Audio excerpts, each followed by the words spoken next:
Cleto, a minha... Eu tenho uma história de vida, como todo matuto, um pouco acidentada às vezes, né?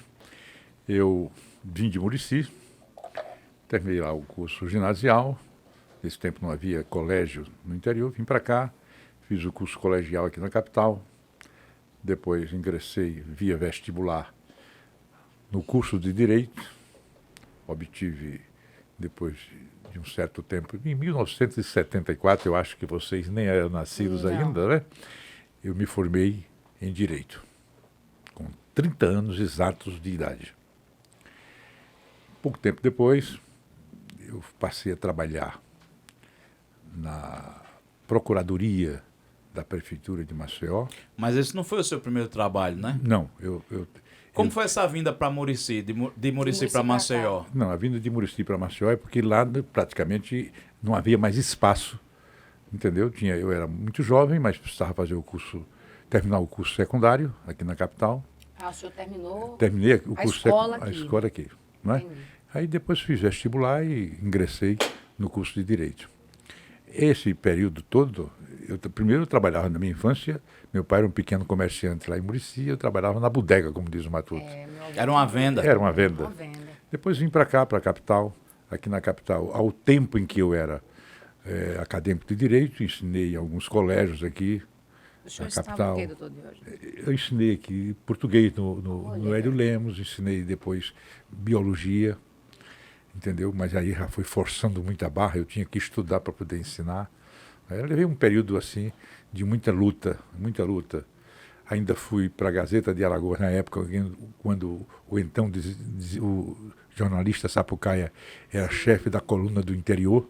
O Sapucaia foi juiz, depois desembargador. Depois desembargador. Ah, ele também trabalhou lá? Trabalhou muito tempo na Gazeta, entendeu? E eu fui um dos seus auxiliares lá na Gazeta num período. Entendeu? Uma vida de muita luta. Por isso você sabe? tem uma amizade antiga com o Sapucaia, uma amizade boa, né? Forte, né?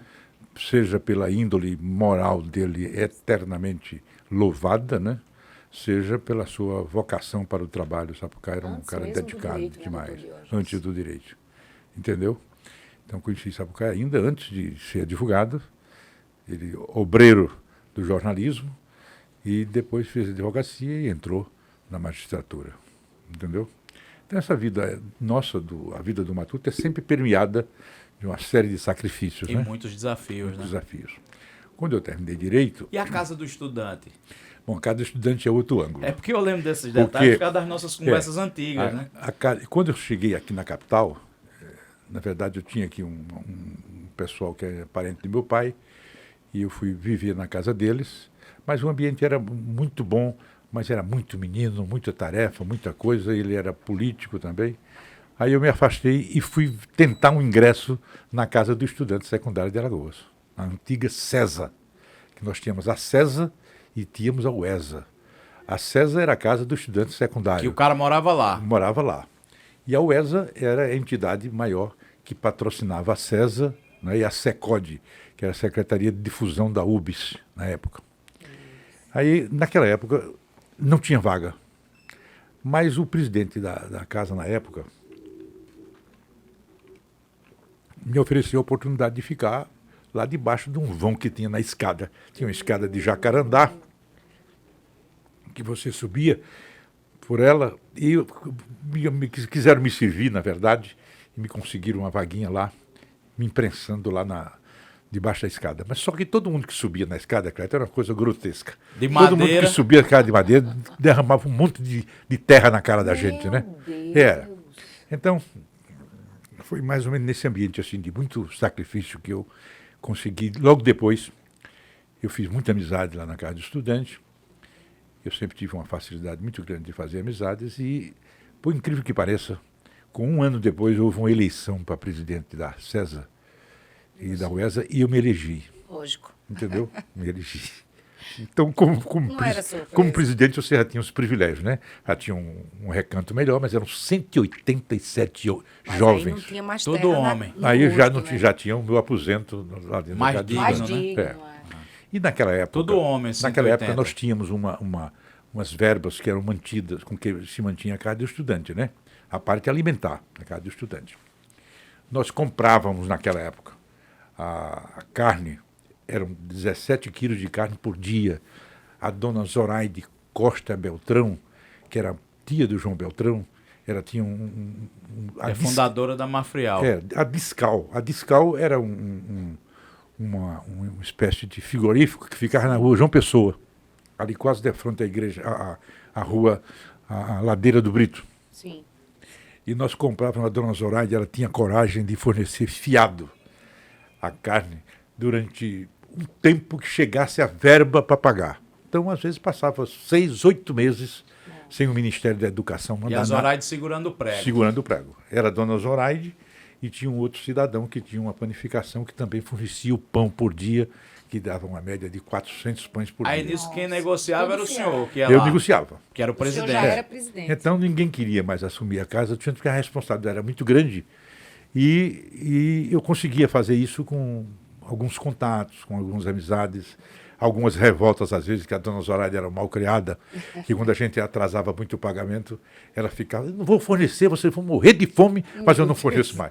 Mas depois a gente dava uma conversada com ela, ela tinha um coração, apesar daquele atropelo de temperamento, mas uma criatura muito boa. Aí ela abria espaço, recomeçava a fornecer.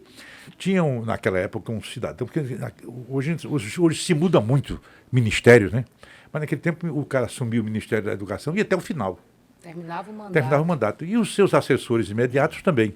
Tinha um cidadão que eu fiquei conhecendo o tempo todo, eu tive muitas vezes com ele lá, que era o doutor Léo Câmara Neiva, que era diretor da divisão de orçamento do Ministério da Educação, com quem a gente mantinha um contato através do deputado Osés Cardoso, que era aqui de Alagoas, e Osés facilitava nossa chegada lá ao doutor Léo Câmara. E ele, toda vez que a gente ia lá, conseguia trazer uma fatia de dinheiro, pagava todos os credores, a todos, entendeu? E voltava a dever de Voltava novo. a dever de novo. Entendeu? Era uma coisa interessante.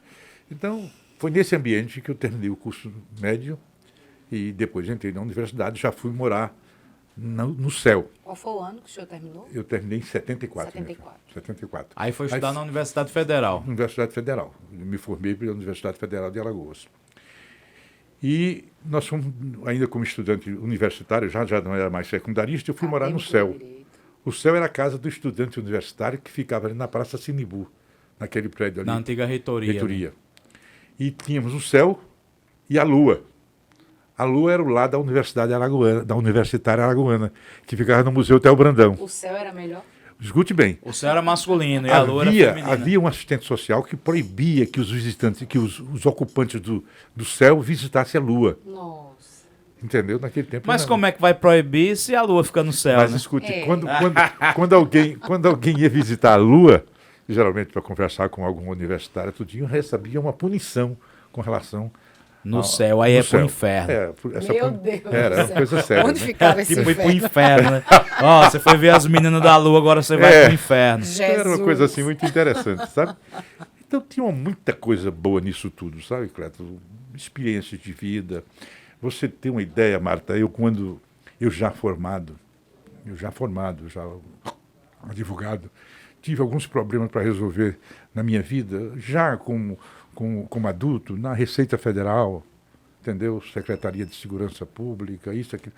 Eu sempre que fui nessas repartições, eu encontrei, rapaz, carinhosamente, algum membro, ou da Casa do Estudante, O do céu. ou do céu, Ou da lua. que sabe, eu ia Tem gente com do uma céu ou da série de lua. aflições, às vezes para Sempre resolver era um problema, acalentado por alguém lá que o senhor encontrava sempre um cultivou a companheiro amizade, né? que tomava a frente da coisa e resolvia.